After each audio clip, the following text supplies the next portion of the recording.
কবর কিন্তু নির্দিষ্ট কোনো বয়সে যায় না বাপ। প্রতিদিন কোলের বাচ্চাও কবরে যায়, 90 বছরের বুড়াও কবরে যায়, 16 বছরের 20 বছরের তাকড়া জওয়ানও কবরে যায়। কবরস্থানে সব ধরনের লাশ আছে। এজন্য কবর ডেকে বলে, ও আল্লাহর বান্দা, আমি পোকামাকড়ের ঘর। সেই ব্যক্তি যে একটা মশারি ছাড়া, একটা সামান্য মশার কামড় সহ্য করতে পারো না, একটা মশা কানের কাছ দিয়ে গেলে তোমার ঘুম ভাঙ্গা যায়, মশারি টাঙ্গাও, কয়েল জ্বালাও, অ্যারোসল লাগাও, এত কিছু করে তুমি মশার একটা আওয়াজ থেকে, কামড় থেকে বাঁচতে চাও। হায় আল্লাহর বান্দা, তো বছরের পর বছর, শত শত বছর কবরের মধ্যে এই পোকামাকড়ের ঘরে কেমনে থাকবা?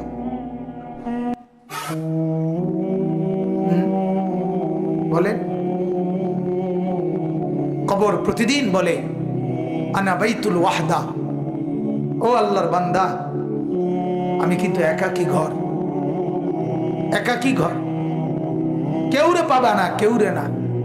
আমার বাপ, এই পৃথিবীতেও একাকিত্বের যন্ত্রণা বড় সাংঘাতিক। আপনার ঘরে যদি লক্ষ কোটি টাকারও মাল সামানা থাকে, খাদ্য খাবার, ফল ফলাদি সব আছে, সব আছে, শুধু স্ত্রী নাই, মা নাই, বাপ নাই, ছেলে নাই, মেয়ে নাই, কেউ নাই, আপনি শুধু একা। খোদার কসম, এই একাকিত্বের যন্ত্রণায় ঘরের সব কিছু না, সারা দুনিয়াটাই আপনার কাছে বিষাদ মনে হবে। মনে হবে আমার কিছুই নেই। গত বছর আপনারা অনেকে শুনছেন হয়তো, এক ভদ্রলোক, ঢাকার শিল্পপতি, কোটি কোটি টাকার মালিক, গার্মেন্টস মেল ফ্যাক্টরির মালিক, ওই ভদ্রলোক একাকিত্বের কারণে, স্ত্রী নাই, ছেলে নাই, মেয়ে নাই, বিবিও দূরে সরে গেছে, ইউরোপ থাকে, ছেলেও থাকে বাহিরে, মেয়েও থাকে বাহিরে, একটা লোক নাই ফ্যামিলিতে। শুধুমাত্র এই একাকিত্বের কারণে এরকম মোবাইলে লাইভে সারা পৃথিবীকে জানাইয়া, সবার সামনে, সারা বিশ্বের চোখের সামনে এরকম কপালের মধ্যে পিস্তল ঠেকাইয়া নিজের জীবন নিজে দিয়ে দিছে, আত্মহত্যা করছে শুধু একাকিত্বের যত। এজন্য কবর ডাক দিয়ে বলে, আনা বাইতুল ওয়াহদা, আমি একাকী ঘর, কাউকে পাবা না। আনা বাইতুল গুরবা, কবর বলে, ও আল্লাহর বান্দা, আমি অপরিচিত ঘর, কাউকে চিনবা না, ডানে বামে কিছুই বুঝবা না, মাটি ছাড়া আর কিছুই চিনবা না, আমি অপরিচিত ঘর। দুনিয়ার এক মানুষ আরেক মানুষের বাড়িতে গেলে মোটামুটি বুঝে, এই রুমটার সামনের রুম, প্লাস্টিকের দরজাওয়ালা, এটা একটা বাথরুম, চুলা টুলা দেখা যায়, ওইটা রান্নার ঘর, মোটামুটি মানুষ আইডিয়া করে। কিন্তু কবর বলে, দুনিয়ার কোনো ঘরের সাথে আমার এই ঘর মিলবে না বাপ, কোনো কিছুর সাথে এটা মিলাইতে পারবা না, অপরিচিত ঘর। আল্লাহ আমাকেই মাফ করে দেন। এজন্য বাপ, অনুরোধ করছি, কবরের ফিকির করেন, কবরের ফিকির করেন। সাইয়্যিদুনা উসমান রাদিয়াল্লাহু তাআলা আনহু, হযরতে উসমান নবীজির সাহাবী, উনি যখন কোনো কবরের সামনে দাঁড়াইতেন, তখন তিনি এই পরিমাণ ফাবাকা, কাঁদতেন, হাত্তা ইয়াবুল্লা লিহিয়াতাহু, কাঁদতে কাঁদতে তার দাড়ি পর্যন্ত ভিজে যেত। অন্যরা জিজ্ঞাসা করতেন, ও আমিরুল মুমিনিন, কবর দেখলে আপনি এমন করেন কেন? তখন তিনি বললেন, তুমি জানো না, এটাই তো আখিরাতের প্রথম মঞ্জিল, আউয়ালু মানজিলিম মিন মানাজিলিল আখিরাহ, আখিরাতের প্রথম ঘর, প্রথম স্টেশন। মান নাজা মিনহু, এখান থেকে যে মুক্তি পাবে সে তো বাকি সব ঘাটিতে মুক্তি পাবে, এখানে যে আটকায়া যাবে সে তো সব ঘাটিতে আটকায়া যাবে। এই জন্য কবর দেখলে আমার ভয় হয়, না জানি আমার কবরে কি হবে, না জানি আমার কবরে কি হবে। হযরত ওমর রাদিয়াল্লাহু তাআলা আনহু, হযরত ওমর, আমরা কিতাবে পড়ছি, ইন্তেকালের পূর্ব মুহূর্তে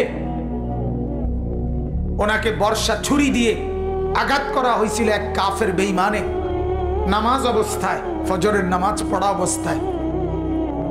ওনার এমন হালাত হয়েছিল 3 দিন উনি মুখ দিয়ে কোনো খাবার দিলে এদিক দিয়ে বের হয়ে যাইত, ওষুধ পানি সবকিছু। এইভাবে ছুরি দিয়ে গাই দিছে ওনাকে 8-10টা। এরপরেও হযরত ওমর রাদিয়াল্লাহু তাআলা এই অবস্থায় মুমূর্ষ, তখন তিনি চকির মধ্যে, খাটিয়ার মধ্যে ওনাকে শোয়াইছে আর সবাই কাঁদতেছে। উনি তখন চোখের পানি ফেলে দিয়ে হযরত ওমর তার ছেলে আব্দুল্লাহকে বলছে, আব্দুল্লাহ, আমাকে তুমি চকির থেকে, খাটিয়ার থেকে মাটিতে নামাও, আমি কবরে যাব কিছুক্ষণের মধ্যে, আমারে মাটিতে নামাও, আমার গাল মাটির মধ্যে ঘষা লাগাও, দা খাদ্দি আলাল আরদ, আমার গাল মাটিতে রাখো, আমারে মাটিতে ফেলায় রাখো, আসা রব্বি আন ইয়ারহামানি, যেন আমার আল্লাহর একটু দয়া হয়, আল্লাহ যেন আমারে মাফ করে দেয়। যেন আল্লাহ বলতে না পারে, ওমর মরার সময়ও ঘাটে উঠতে রইছ, অহংকার করছিস, এটা যেন বলতে না পারে। এই ছিল সাহাবায়ে কেরামের ফিকির। ভাইয়া, ফিকির। হ্যাঁ, হাদিসের মধ্যে আল্লাহর নবী সাল্লাল্লাহু আলাইহি ওয়াসাল্লাম বলছেন, কসম, হাদিস এটা, নবীজি বলেন, কোন নাফরমানের লাশ যখন কাঁধের মধ্যে করে কবরস্থানের দিকে নিয়ে যায়, এই পরিমাণ চিৎকার করে, এই পরিমাণ চিৎকার করে নাফরমান বলে, আল্লাহর দোহাই তোমাদের, আমার লাশ ওই কবরস্থানে নিও না, আমারে কবরে রাইখো না। আল্লাহর নবী সাল্লাল্লাহু আলাইহি সাল্লাম বলেন, মানুষ ব্যতীত আল্লাহর সব মাখলুক ওই চিৎকার শুনতে পায়, ওই চিৎকার শুনতে পায়। এই কবরে যাওয়ার আগে চিৎকার, লাশের চিৎকার। আল্লাহর নবী সাল্লাল্লাহু আলাইহি সাল্লাম বলেন, যদি ওই নাফরমানের চিৎকার তোমাদের কানে একবার শুনতা, তাহলে পৃথিবীর কোন মানুষ কোনদিন কারো লাশ খাটের মধ্যে কান্দে নিত না। কারণ যদি চিৎকার মারে এই ভয়ে, তাহলে রাস্তায় পড়ে থাকতো লাশ, কুকুর আর বিড়ালে খাইত। হাদিস আমার বাপ। অতএব কবরের ফিকির করে। আল্লাহর নবী সাল্লাল্লাহু আলাইহি ওয়াসাল্লাম মৃত্যু পর্যন্ত নবীজি নিজে নিজে, আল্লাহর নবী সাল্লাল্লাহু আলাইহি ওয়াসাল্লাম 5 ওয়াক্ত নামাজের পরে, 5 ওয়াক্ত নামাজের পরে নবীজি যে কয়টা জিনিস থেকে পানাহ চাইতেন, আল্লাহর কাছে মুক্তি চাইতেন, তার মধ্যে একটা হলো কবরের আযাব। আল্লাহুম্মা ইন্নী আউযু বিকা মিন আযাবিল কবর, আল্লাহ কবরের আযাব থেকে বাঁচান, ওয়া মিন ফিতনাতিল কবর, কবরের মুসিবত থেকে বাঁচান। আল্লাহর নবী সাল্লাল্লাহু আলাইহি সাল্লাম বলেন, কোন নাফরমান যখন কবরে প্রশ্নের জবাব দিতে পারবে না, তখন আল্লাহ তাআলার পক্ষ থেকে বলা হবে, ফাআফরিশুহু মিনান নার ওয়ালবাসুহু মিনান নার ওয়াফতাহু লাহু বাবান ইলান নার। ও ফেরেশতারা, এই নাফরমানের কবরে জাহান্নামের বিছানা বিছায় দাও, জাহান্নামের পোশাক পরায় দাও, জাহান্নাম বরাবর দরজা খুলে দাও। কিয়ামত পর্যন্ত এভাবে জাহান্নামের আগুনের পোশাক আর বিছানার মধ্যেই ধাও ধাও করে চলবে। আল্লাহর নবী সাল্লাল্লাহু আলাইহি সাল্লাম বলেন, নাফরমানের কবরে এমন একজন ফেরেশতাকে পাঠানো হবে, যেই ফেরেশতা আমা ওয়া আসাম্মু, অন্ধ এবং বধির, চোখেও দেখে না, কানেও শোনে না, লোহার একটা মুগুর দিয়ে একটা বাড়ি মারবে, 7 তবক জমিনের নিচে দেবে যাবে, আবার উঠবে, আবার মারবে। আর ওই নাফরমান কবরে চিৎকার করবে, ভীষণ কান্নাকাটি করবে, কিন্তু ওই ফেরেশতা তো চোখেও দেখে না, কানেও শোনে না, তোমার চিল্লানি শুনবে কি? আল্লাহ আমাকে মাফ করে দেন। এজন্য রাত গভীরে আপনাদেরকে বললাম ভাই, আমাকেও বললাম, উসিকুম ওয়া ইয়া, আপনাদেরকেও নসিহত করছি, আমাকেও। প্রত্যেকে কবরের প্রস্তুতি নেই।